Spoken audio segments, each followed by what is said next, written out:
Alright, ladies and gentlemen, I'm here on this channel to recap Monday Night Raw. I believe it was, where was it from today? Where's it from? I believe from Ireland. So, we're just going to get straight into it. I think what was on this show? What started it off? Pretty sure Gunther started it off. And AJ Styles. And then, I believe Natalia, I think, turned heel on Maxine.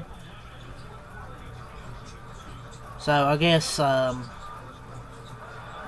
gonna have Maxine beat Natty. Guess they'd rather use her. Isn't her? I think it's her AAA character, Bloodsport or whatever. Hell it is. You knew Natalia's gonna turn even before the match started. I know you know the heel turn's gonna happen. Just see how things go with it. I've seen some of the, like, heel stuff or, like, Bloodsport shit she's done. I don't think anyone cared, though.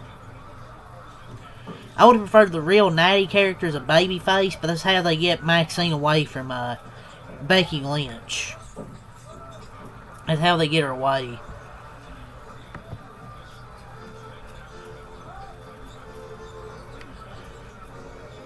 I mean, Becky Lynch and Maxine just need to never happen again. They've had, like, 6 matches or something. I mean, it was mediocre. But I was hoping to see some of Natty's new character work as a babyface, because I feel real sales, but we'll see. And Javon Evans, oh man, don't tell me it's another shoulder injury. He seemingly, I thought, kind of got injured in his match against El Grande Americano. Good news is he's young, may be able to heal faster. Hopefully it's nothing serious. It looked like he was hurt. I don't know, it looked like he was favoring his shoulder while he was walking out, it looked like. What is wrong with his shoulder injuries, man? Never seen anything like this. Like, hopefully it's nothing serious. Hopefully it's not. But if it is, that'd be freaking cursed right now with injuries. But it looked like he was favoring his shoulder. Freaking shoulder demons coming, man. Hopefully I'm wrong though. But it looked like he was favoring his shoulder. But the two main talking points. First one I want to get to, Gunther and AJ Styles, which is what we're gonna start off here. Is we got the usual race superstars around the arena, yada yada yada. The ring general walks out all smiles as he made his way to the ring. Of course, the boos and chance of you tapped out. He only spoke for about a minute before he was interrupted by Styles, who challenged Gunther to a rematch of the Royal Rumble. He plans to win the Rumble. It doesn't feel like pulling double duty. Styles accused him of being scared. The challenge took a smile off of Gunther's face. Career Killer said he would do the rematch. Styles put his career on the line. Styles didn't give him an answer, and Gunther walked off to let him think about it to end the segment. It was a decent exchange between two rivals set their next match. It was nothing groundbreaking, but they played their parts well.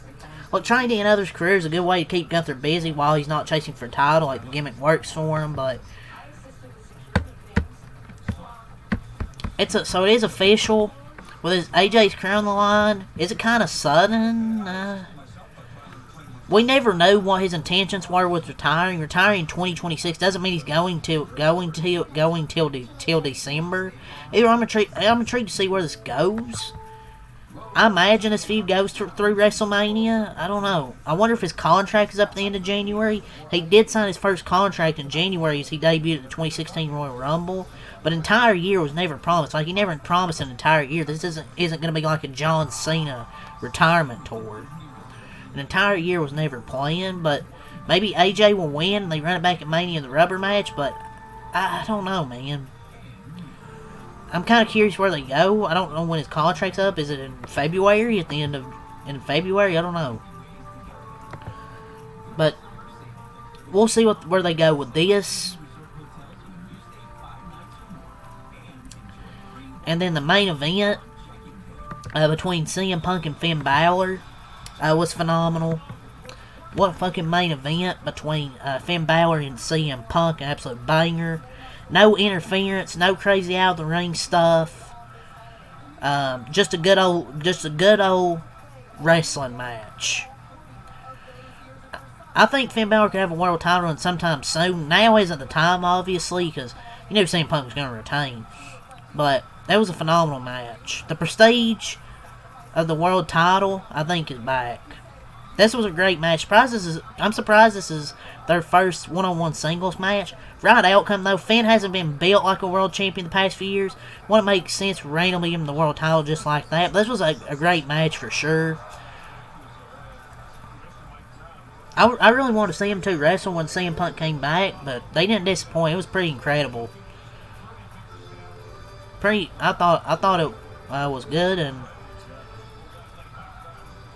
it wasn't good build up, and Finn got the shot because they had Raw in Ireland.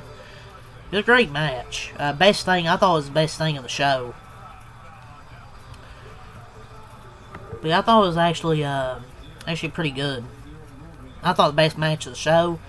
I thought it was probably the best thing on the show, honestly.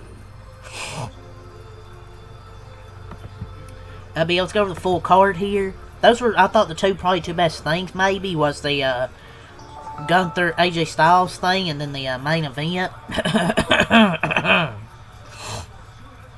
with Finn Balor and CM Punk.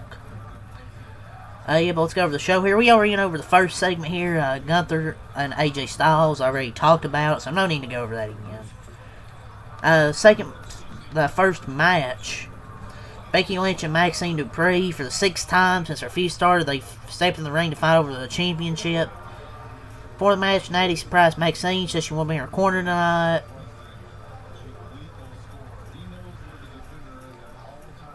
I thought it was mediocre match, but Becky Lynch defeated Maxine. Natalya's betrayal of Maxine was pretty predictable, but it was well done. So Natalya take the pre after Lynch had left with her title, officially turning her heel and kicking off that feud. It's kind of wild these two have had 6 TV matches since like August.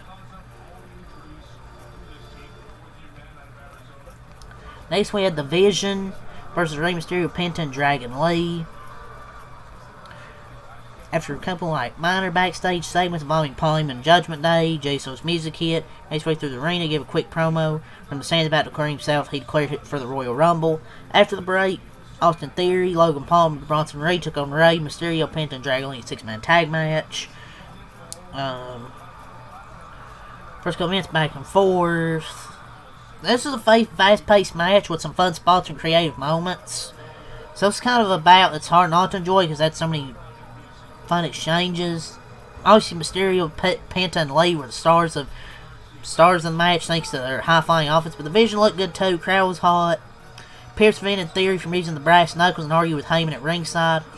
GM dropped him. Mysterio ended up using the knucks on Theory, allowing Penta to hit the Mexican Destroyer for him for the win. I see why they added Austin Theory to the Vision, so he can take every single pinfall. So Mysterio, Lee, and Penta defeated the Vision. And pretty fun 6-man tag match here. Rio hypes Saturday night's main event. So they were out after the break. Rio and Io hype up their tag title match coming up at Saturday night's main event. So Saturday night's main event gets Liv Morgan and Roxanne. Really said the Judgment Day's number. Said they have Judgment Day's number and will retain the titles before both women focus on the Royal Rumble. Expected, Liv and Roxanne came out. Raquel attacked Ripley from behind to kickstart 3-on-2 assault. Judgment Day ended up getting the better. Felt like a copy and paste segment we've seen hundreds of times in WWE. It wasn't bad, but wasn't anything to write home about either. They weren't given much to work with, so you can't blame the talent for the lack of material. It's just WWE doesn't have much for the tag teams.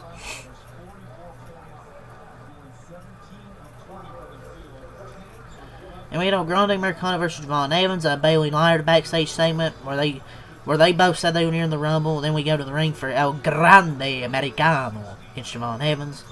The young OG came into this bout with victories over Rayo and Bravo, so he was looking to go 3-for-3 against the Europeans, posing as luchadors. The quick exchange of takedowns, pin attempts.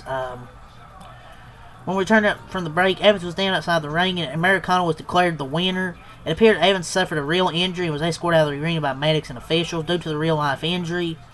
I can't really say... I'm just not going to say much for the match. I'm not saying good, bad, because it looked like he suffered an injury. Hopefully it's nothing like too bad.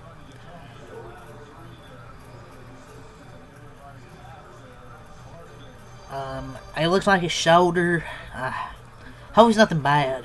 Like, hopefully it heals APP. So, out of that, I'm not going to say if this is a good or bad match due to the injury.